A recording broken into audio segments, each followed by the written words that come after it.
let's jump right into it. We're continuing to talk about care settings. Okay. And so we... did anybody go watch the John Oliver Mental Health Facts video? Anybody go watch that? Let me know in chat as I continue our discussion on care settings. We do have to talk about quite a few things. Mostly going to talk about the path to seeking treatment, and then at the time you seek treatment, receiving the treatment, and what the patient-provider communication looks like at that. I do want to talk about some differences among subject variables, one being gender, and then the other two being socioeconomic status and cultural factors. These play a role, these three things play a role in seeking treatment. Once you identify, recognize, and interpret your symptoms, you gotta determine, okay, I'm gonna go seek treatment. Well, there are some differences among genders. So women, more than men, report symptoms and use health services. Okay, so overall, women do this more than men. Women may also be exposed to more illnesses, just broadly speaking. Okay, women may be more sensitive to internal bodily symptoms. Okay, and then fragmented social factors, including what healthcare is for women, right? You got to go one place here for family planning, and then you got to go over here for your GP. You maybe see a gynecologist, but then, you know, are they an OBGYN because they do obstetrics as well? And then what do you do after that? There's a lot of fragmented nature to women's healthcare, right? Whereas for men, you go see a urologist when you're like 45, 50.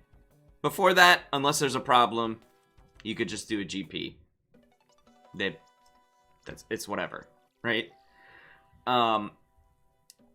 And so there's a huge difference there. There's a huge difference, right, in what the healthcare system is, and what biological needs and anatomical needs exist between sexes and genders. Okay. Men, on the other hand, so if you survey men, about a third of them, and this is pretty robust, about a third of them, once they interpret symptoms as moderate to severe, probably won't go to the doctor immediately.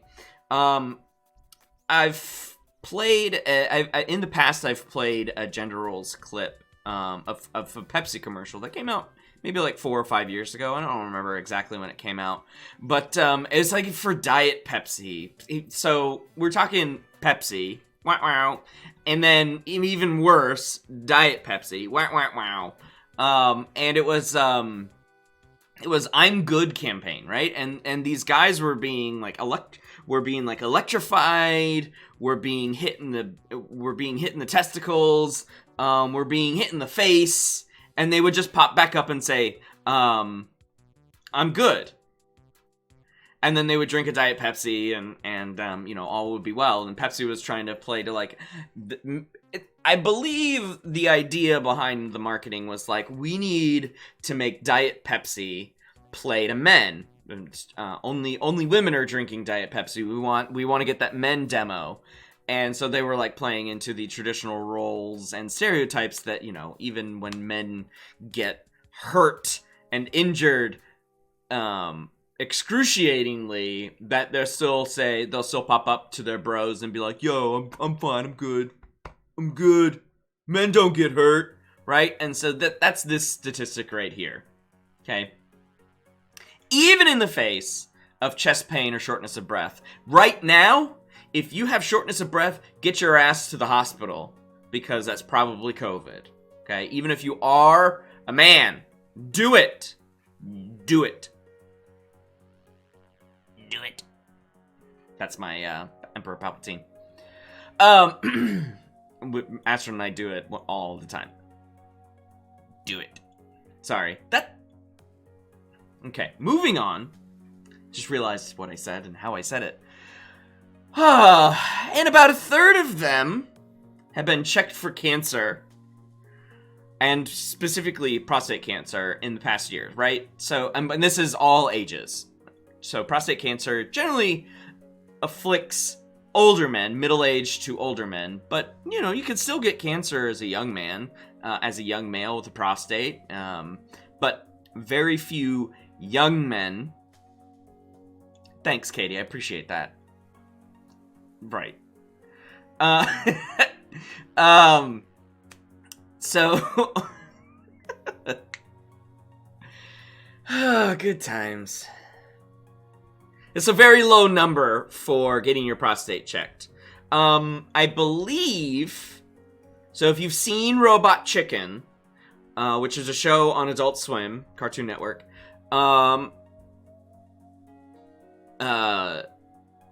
Optimus Prime has a really good message for men, and it's get your ass checked. Okay? Don't forget to get your ass checked. Okay? And that is specifically for men. Okay? Men more than women do use recommended screening services, though. So what do I mean by screening services? These are services that are offered when you hit a certain age based on, you know, weight, so age, obviously, weight, family history, and onset for various complications and chronic diseases. So men more than women will generally use these screening services when they hit those ages, right? So at 50, which is the recommended age for getting your prostate checked for things like enlarged prostate or prostate cancer. Men will frequently go and use that service versus women who are told, you know, at age 40, 45, you should go get mammograms. And fewer women tend to go take advantage of that unless there's history of breast cancer, family history of breast cancer. So those are broad, right? Those are broad statistics, broad statements. SES and cultural factors do also play a role, right? So, and like I said on Monday, I'm specifically focusing on the U.S. healthcare system, right? And so the U.S. healthcare system is incredibly complicated, and it's incredibly expensive. Hence the comic Cyanide and Happiness saying, yeah, that tickle, the tickle treatment, that'll be $4,300, thank you. Or $43,000, I think it was. It's incredibly complicated, complex, and costly, right? And so up until, you know, about 2009, when the Affordable Care Act came out, Obamacare, there were millions of Americans who were uninsured, and so they were putting a significant burden on the emergency room, and they receive the care, and then they don't pay the emergency care bill, which then gets distributed to people with insurance, increasing their costs, right? And so socioeconomic status and, of course, lower SES groups will be less likely to recognize / interpret their symptoms severity, okay? And then less likely to seek healthcare and more likely to try to do as many home remedies as possible, okay? High SES generally report fewer symptoms and better health than low SES people. And when high SES people are sick, they are more likely to seek care. It's because they have the funds to do so, okay? And then if you get to the hospital, right, because a lot of times an emergency room visit might need admittance to the hospital, okay? which increases wait times for care, right? It's very different going to the hospital in the emergency room and waiting in line, essentially, for a limited number of resources, than going to your doctor's office and getting care immediately, okay? And so that's why you've seen the increase in urgent care facilities, which are sort of a way station between the doctor's office for minor or non-timely concerns, right? You can wait to get to see your doctor, and then just going straight to the emergency room, right? So urgent care sort of exists in that middle. They're open. They're open long periods during the day. They're open 24 hours, generally speaking, because that's the emergency room. But they're open, 12 hours a day or whatever, and they can handle a lot of common complaints. Like we take the kids to OSF's Ergo for their ear infections, and luckily they're still able to handle that in the age of COVID, right? Cultural factors include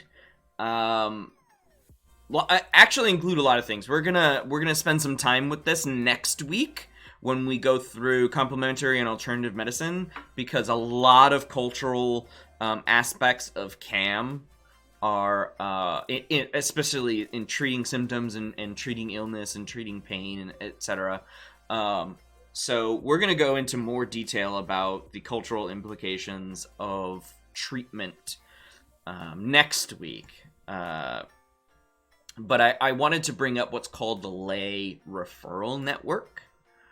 And so depending on culture, okay, and generally speaking, I'm talking about minority cultures, but this can happen in low SES white Western cultures as well. Rural cultures is an expanded group of people that you seek medical advice from, before actually seeking advice from healthcare professionals. Okay? And the idea behind the lay referral network is that they give you their advice from their experience before you go and quote unquote burden the healthcare system. And so and then in that same vein, then other remedies will be apparent, so home remedies, etc. The lay referral network kind of includes the internet now, so we'll see how that goes. And the reason why I included in the lay referral network is because though you might seek advice from places like Mayo Clinic or WebMD, lots of times you'll find yourself on like health forums or something where just average Joes and Janes are given their 2 cents on what you could be doing and what you should be doing, etc.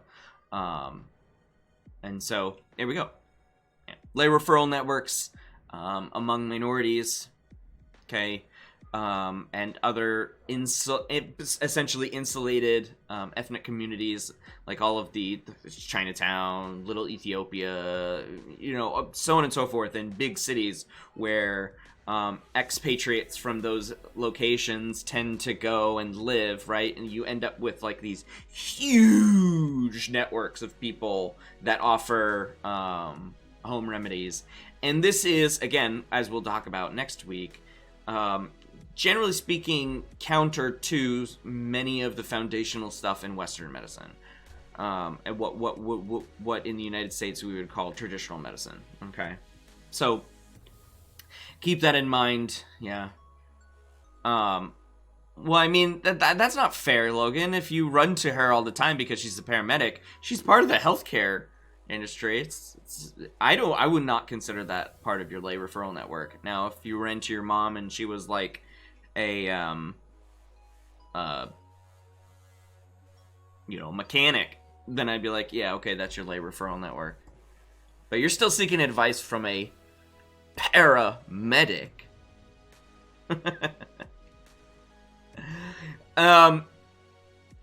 Seeking treatment. Okay, so one question when you determine your symptoms are they psychological or are they medical in nature? I mean, essentially you can combine the two, because a lot of the times people do go to the hospital if they are having psychological issues, okay? That's why hospitals have psych wards, okay? And it's pretty plain to see, especially if you were to thumb through the DSM-5, when you're trying to figure out, when a psychiatrist or psychologist is trying to figure out classification of a disorder based on symptoms, the symptoms need to be observable. Okay, the symptoms, generally speaking, need to be observable, or at least describable, right? And so most disorders in the DSM are gonna show and manifest physical symptoms, which then you can, take to a healthcare provider, whether that be a nurse practitioner, or a medical doctor, or even a physician's assistant. But you might get only treated for the physical symptoms rather than the psychological symptoms, right? And then so you need to go see a specialist for the psychological symptoms. One of the groups that I wanted to highlight are the worried well, okay? So the worried well are well people, but they are worried and / concerned about their physical and mental health, and they're more inclined to perceive minor symptoms as something serious, okay? They believe, so they have a very internalized locus of control as far as who should take care of their own health, right? And so the worried well, generally speaking, so these are well people, generally speaking, put burden on the healthcare system because they seek treatment for symptoms that generally don't need treatment, okay? So if you have the flu, for example, and I'm specifically choosing the flu in this case. So if you have the flu and you go to the emergency room, and that's like, well, there's nothing really we can do for you if you come to the emergency room for the flu. We're not necessarily going to prescribe you an antiviral like Tamiflu, because there could be complications from using Tamiflu. Maybe we'll give you fluids, but you're still going to have to pay for that IV, right? So that would be the worried well. Something that you could take care of at home, most likely, and putting burden and taking a spot away from somebody who might need that hospital bed in the emergency room, okay? The other group that I wanted to talk about is somaticizers, okay? I knew a somaticizer. I technically know a somaticizer. My mother-in-law is a somaticizer. She has severe psychological issues, but how they would manifest is in extreme gastrointestinal discomfort. Okay, an extreme, like she's almost bedridden / toilet ridden because of that, and it was all 100% has to do with how she internalizes some things. Okay. Yeah, and then that allows her to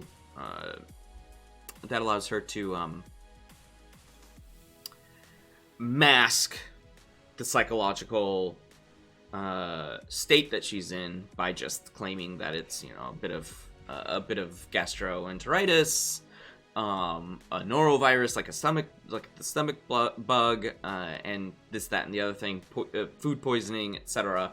But it's clearly somatization, because one of the features of somatization is the appearance of an interpersonal disorder, and I gotta tell you, she's a giant narcissist, and like full on full-on narcissistic personality disorder. And I can talk to you all about her in this way because Astrid thinks so too. So. Oh, you're talking about my mom?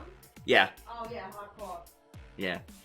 She just said hardcore. I don't know if you heard her, but she said hardcore from the. Oh wait, are you talking about how she makes herself like she? What? So worked up that she makes herself literally like sick. Physically sick, yeah. She would be what would be called a somaticizer. Oh yeah. You wanna say anything to the group about your mother?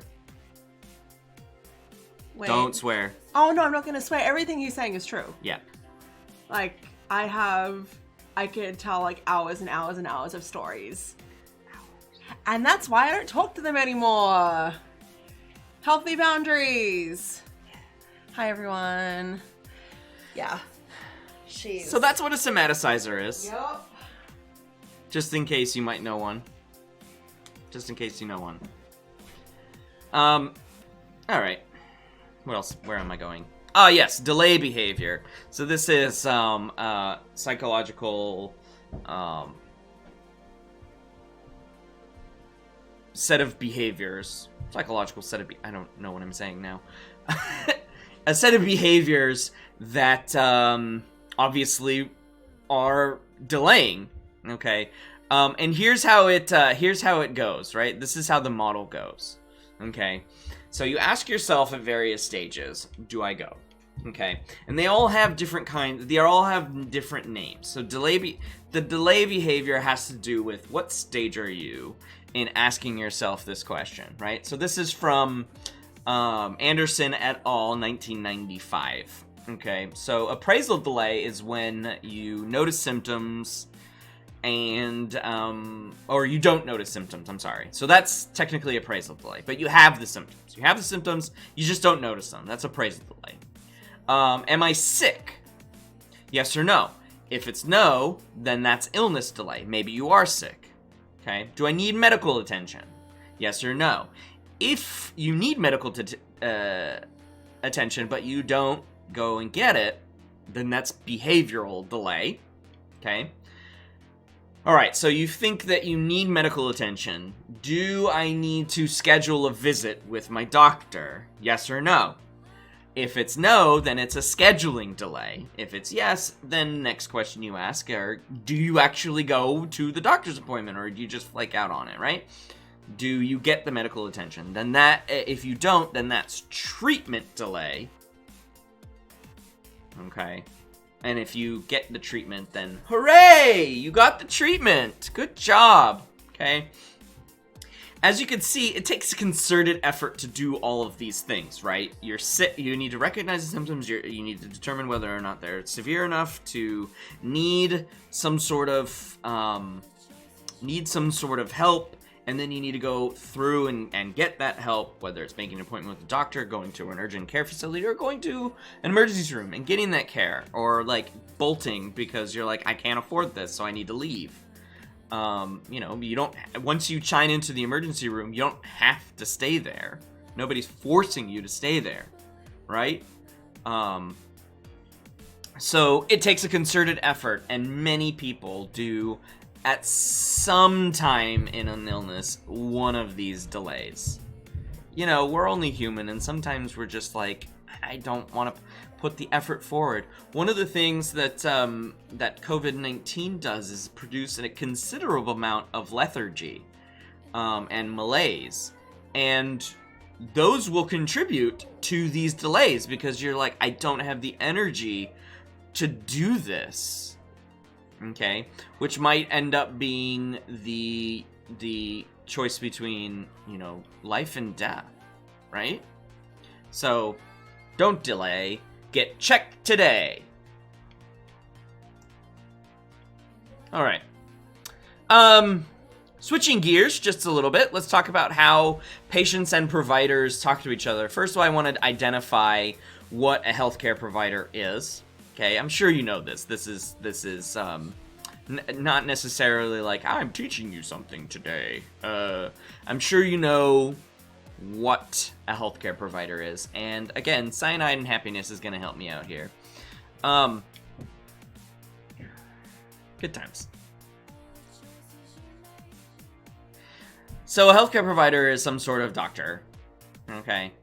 And you'll want to see an MD after their name. There are some other letters of some sort.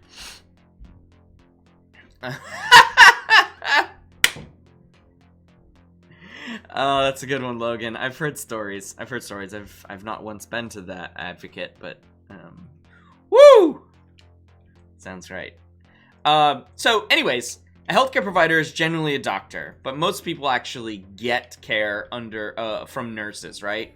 And so nurses, generally speaking, have a BSN, an RN, they could be nurse practitioners, midwives, clinical specialists, okay, MSNs, although MSNs, generally speaking, are in administrative roles versus care roles. My aunt is an MSN, and she basically runs the graveyard shift at a hospital in Burbank. Bob Hope there. So about 2 to 4 years of training. You could get a bachelor's degree. So if you went to Methodist, you would get a bachelor's degree, BSN, Bachelor of Science in Nursing. You can get an RN from a trade school. So that's a registered nurse, MSN, Master of Science in Nursing. Nurse practitioners, NP, they receive significant amounts of training, but also have specific clinical hour licensure requirements. Then we have physician's assistants. Physician's assistants make a lot of money for very few years of post-baccalaureate training. It's essentially a 2-year program, and it's the first 2 years of medical school, essentially.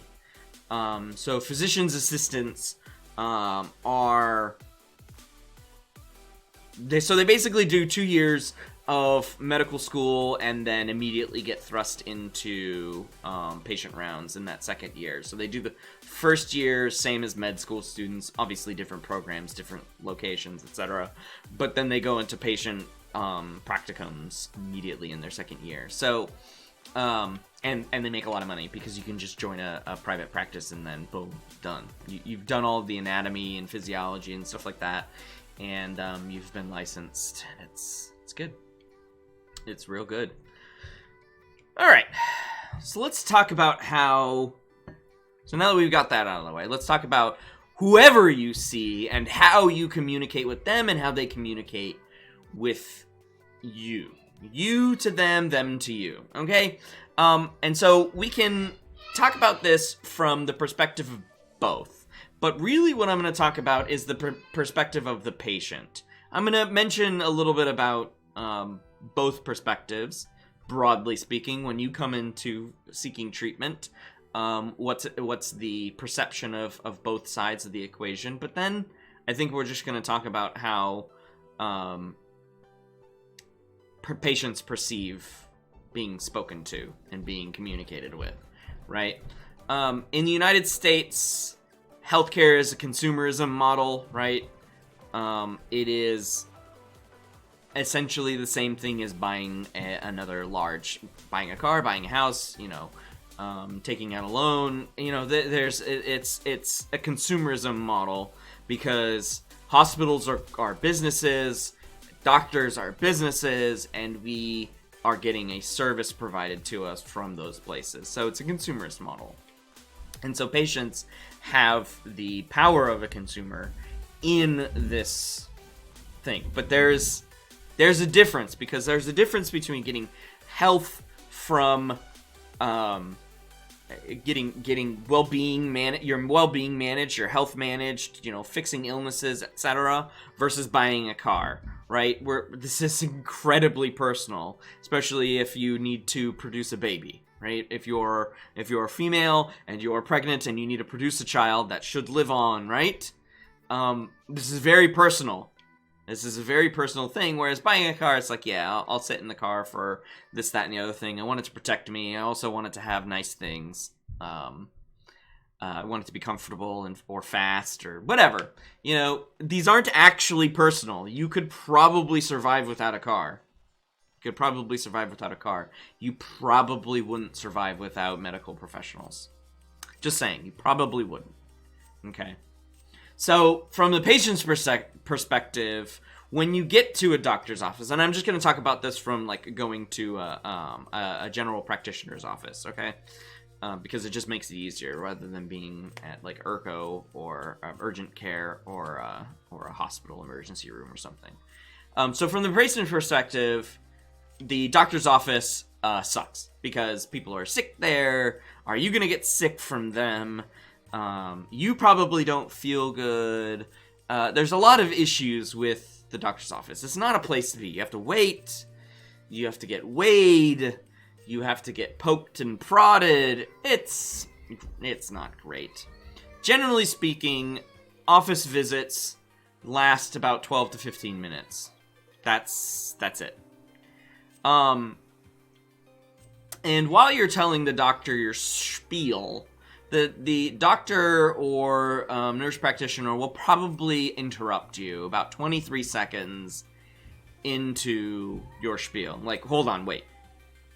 Let me ask you this question. Instead of just letting you speak, they'll be like,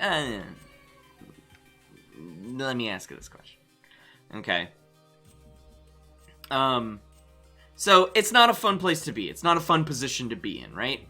Fever, anxiety may also impact how you are receiving information, learning, being able to be an effective communicator, right? From the provider's perspective, okay, you have a short amount of time to get as much information about the issue your patient is having as possible, okay?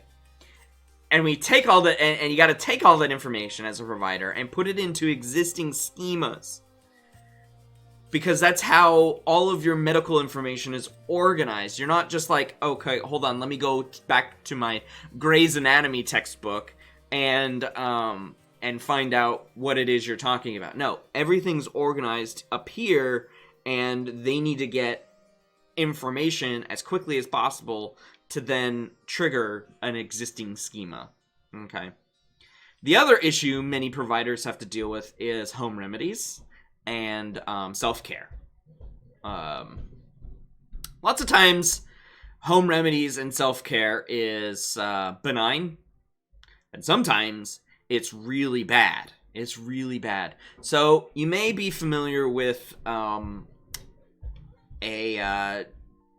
a group of folks, including the president, who are suggesting hydroxychloroquine and azithromycin as two medications to treat, in combination with each other, as two medications to treat COVID-19. While those two drugs are being tested, it is unclear whether or not they have any therapeutic benefit to COVID-19, right? And yet it's still being proffered. And so, and there are many different kinds of chloroquine that exist. And if you get the wrong one, you may have heard of the couple in Arizona who took the president's advice and grabbed themselves some chloroquine. Well, it wasn't hydroxychloroquine, and I think the husband died, and the woman, they were older. They were elderly. I think they were in their 70s, 60s or 70s. And the husband died, I believe, and the woman did not, but she was in critical condition. Right? So that's a bit of self-care that now doctors have to overcome in order to treat these patients effectively, right? And of course, one was lost to self-care. Okay, so be careful. Don't do things that doctors, nurses will have to undo. Okay, so let's go back to the patient provider. The patient perspective. Okay, and let's talk about the communications between them. Right. So one of the things you have to do first in this consumer model is navigate the delivery system. Okay. So in the past, before the 1970s, doctors made house calls. You paid for service. That service was that fee was calculated by the needs of the provider. So a doctor received training, had a practice, made house calls, and you got billed for every visit. It was very simple. Okay. And then Richard Nixon came along and said, we need to privatize this, I mean, even though it was technically privatized, into a massive insurance industry. And then, the rest is history there.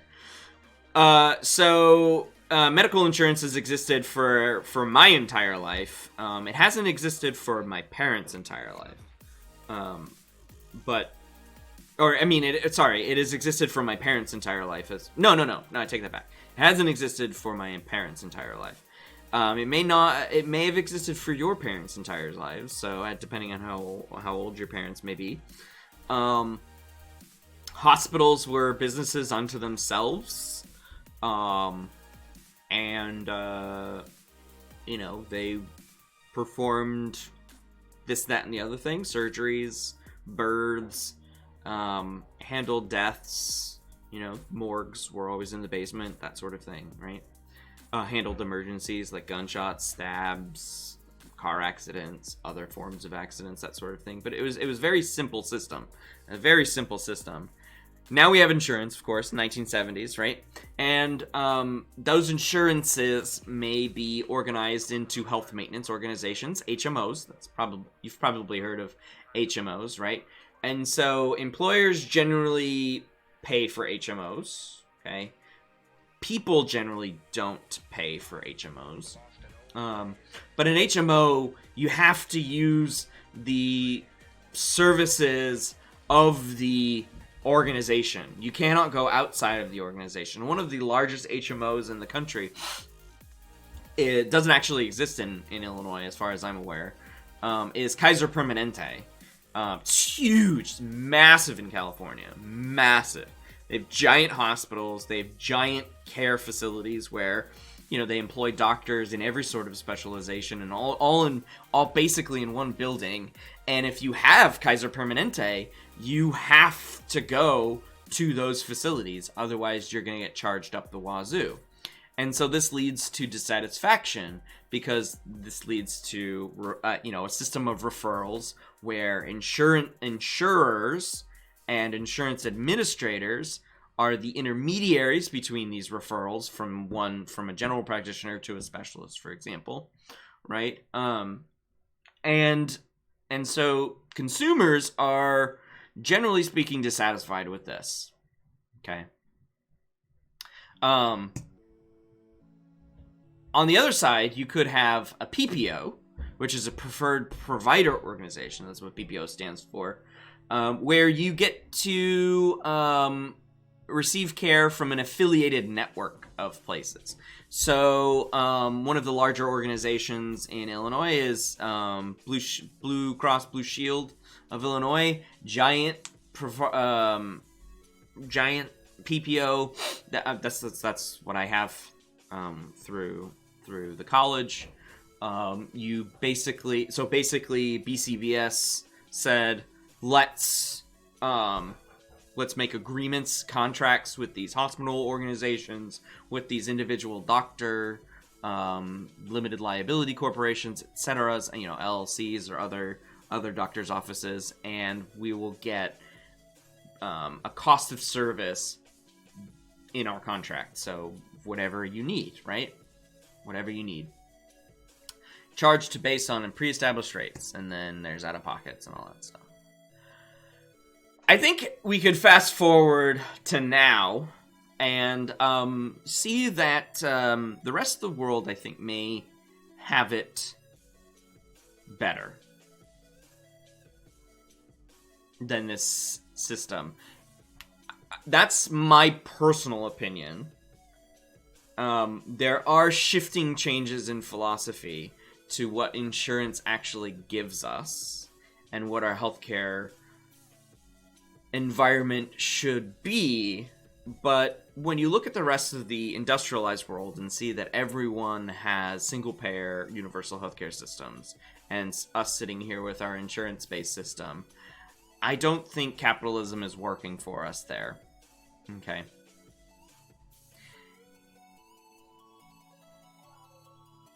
I don't know. We'll see what happens. We'll see what happens. So we're going to skip that because we already talked about that on Monday. All right. So you're sitting there with your doctor or your other provider, and you're like, how's this person acting? Okay. So we judge their quality just like a consumer, right? And then we give feedback, whether to their face or through, like, reviews. This doctor is rated 1 star. Okay. It's Dr. Nick from The Simpsons. Hi, everybody! Right? So, is Dr. Nick unfriendly and incompetent, or knowledgeable and polite, right? So we're assessing them and how they make us feel, essentially, right? But most of it, I wouldn't be talking about this if this was like a small minority. No, this is most of patient-provider communication. It's bad. It sucks. It's terrible. Hey, it's faulty. Okay?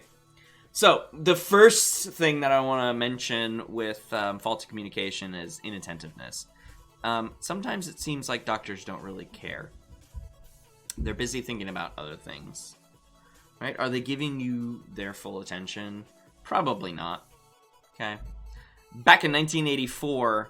69% of physicians interrupted their patients, right? I'm not listening to you, and therefore I heard some keywords, and I'm going to go off in my own direction here. It's that anything that you want to have a competent dialogue. That's not how you have... If somebody constantly interrupted you, they're no longer... Or if somebody interrupted me constantly, I'd be like, you're no longer a conversation partner. I'm done talking to you. Okay? Jargon... This is a problem, okay? Lots of healthcare providers use the jargon, complex, hard to understand, specialized language, right? And then you're like, what? And especially male doctors tend to use this to bloviate, right? I'm better than you, okay? Look how smart I am. Hey, look how smart I am. Okay. Azithromycin. Oh, look at how smart I am. You know, that sort of thing, right? So, I think we need to give you, like, 10 cc's of amoxicillin. Like, wait, what's a cc? Oh, it's a cubic centimeter. It's the same thing as a milliliter. Okay. And for them to be jerk. I don't think many providers purposefully act like jerks. But use of jargon, generally speaking, makes people seem jerky. YMMV, right? Your mileage may vary. So that's a problem, obviously. Baby talk. On the other side of the coin, so we have one side being jargon, and the other side is like baby talk. Okay. Well, I'm going to use teeny tiny words because you're an ignorant F. Am I though?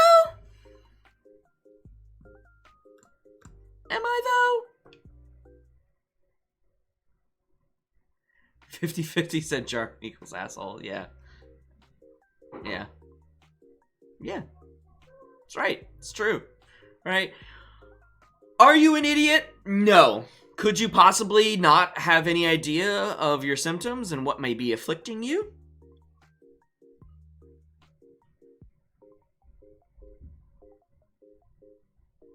Maybe. But does that mean that you should be talked to like a baby?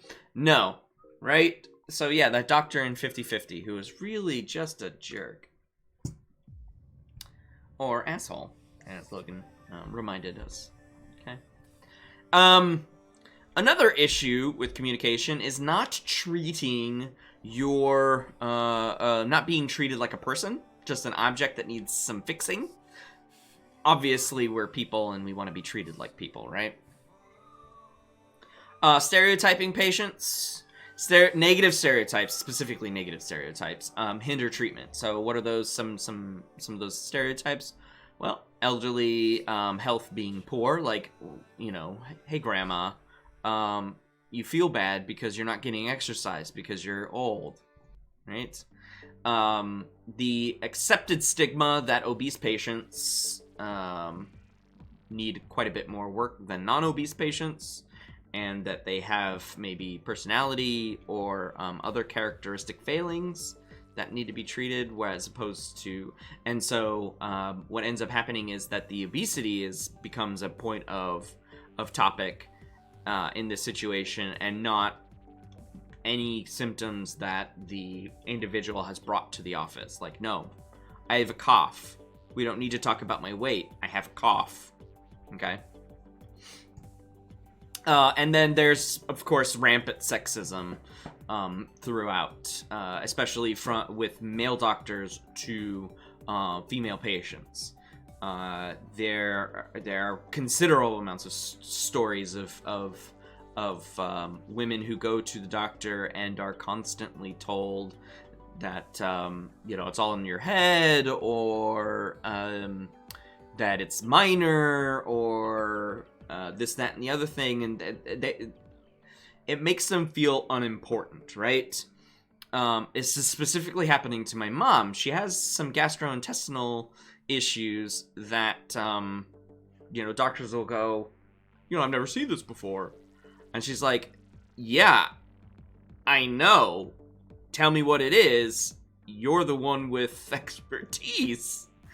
And if you don't know what it is, find somebody who does. So, and then a friend of mine had to go from doctor to doctor to doctor before she was finally diagnosed with endometriosis. So, you know, rampant sexism throughout. But this can be done by female practitioners too. I don't want to just throw male doctors under the bus, but they're the primary reasons for the sexism. Okay. Also psychological disorders as well. This plays a role in stereotyping, right? So if you come in acting angry or violent or something, then a provider might just stereotype you into a personality disorder. Well, that may not be the case, or you know, you're depressed, and so maybe we should act, and maybe we should act a certain way because you're showing signs of depression, these sorts of things, right? Or belittling the depression or the anxiety, etc. Okay. Additional things include the characteristics of the patients, right? Neurotic patients are unhelpful. They exaggerate their symptoms. Anxiety hinders learning, as I mentioned before. How much knowledge are patients supposed to be responsible for? How much are we supposed to know when we walk in the doctor? Should you have a conversation? Should you look up your symptoms on WebMD first and then sort of be like, yo, doc, this is what I think I have, right? What are your attitudes toward doctors, your doctor, or doctors in general, or nurses, you're a nurse, right? And attitudes about health histories, and whether or not you should feel ashamed for the fact that your father had alcohol, substance abuse. You know, there's shame, there's guilt, there are the attitudes, right? So, and that's never helpful, right? From the provider's perspective, if you don't give an accurate health history, there's a lot of stuff that's genetic and heritable, and so if you don't give an accurate health history, then you're not helping yourself. You're actually making it worse. Okay. And the last thing I want to say before we end is the final bit of poor communication is non-adherence. So adherence is sticking to some sort of treatment regimen. Okay. non-adherence is obviously not complying with those treatments. Average rate of non-adherence is about 1 in 4. 1 in 4 patients do not adhere to a treatment regimen. And what do I mean by a treatment regimen? So I think the best case I can tell you is that the best example is that when you are prescribed antibiotics for a bacterial infection, generally speaking, you need to take it for 10 days. This allows the fungus in the antibiotic to basically spread throughout your body and essentially attack the bad bacteria everywhere, right? Ear infection, throat infection, whatever. That's what it's for. Lots of people stop before the 10 days, about 1 in 4, as you can see. About 1 in 4 people stop before 10 days because they're like, I feel better. I don't have the infection anymore. I can just stop taking this medication. But the problem with doing that is that right now what we're seeing are antibiotic-resistant strains of these bacteria that infect our throats, our ears, our eyes, our lungs, etc. And when you have antibiotic resistant strains, then you're effed because that there's nothing else you can do for a bacterial infection. Antibiotics, that's what we have discovered, will kill bacteria unless we somehow hijack a virus, which, people are testing, but we hijack a virus, plug some RNA in there and say, go kill this particular cell. All we got are antibiotics. So adherence here is very, very, very critical, right? Pain is a big factor in adherence, okay? So if you are in pain, then you're more likely to adhere, okay? Gender, ethnicity, education are not predictors of adherence, but support, good mood, and optimistic expectation does have a positive impact on adherence, okay? As does the provider's display of empathy and confidence. If they don't think that it's going to work, then why? Why do it, okay? Provider variables, how satisfied they are with their job is actually a predictor on adherence of their patients, which is interesting. How many patients do they see per week? So being overloaded and burnt out will reduce adherence as well as communication style. So how do they speak to the patient? Hey, idiot, you need to take this antibiotic for 10 days. Can you do that, dumbass? Right? You're going to be like, all right. I'm going to take it as long as I need to until I start feeling better. And then like, F you guy, right? And then, further variables are on this slide. I think I'm going to end there. Oh, actually, I want to talk about creative non-adherence, like not adhering and then like being like, yeah, I totally did what you said I should do. Anyways, one of the ways that you can creatively non-adhere is change your treatment plan due to personal circumstances. So instead of 2 doses a day for 10 days, I am going to... which is kind of the same as illogically converting dosage information. So 2 doses a day for 10 days. Nah, I'm going to do 4 doses a day for 5 days. That sounds right. No, you probably kill yourself because you've overdosed on antibiotics. Don't do that. Over-the-counter therapies, also creative non-adherence. So I don't want to take the codeine. I'll just take, acetaminophen. It's fine. And then any kind of personal theories about the disorder and treatment, I'm going to go ahead and do this, right? And then malpractice litigation, although I'm going to talk about that. So that's it for patient-provider communication. You can watch this later, go back through it. It will be on YouTube. So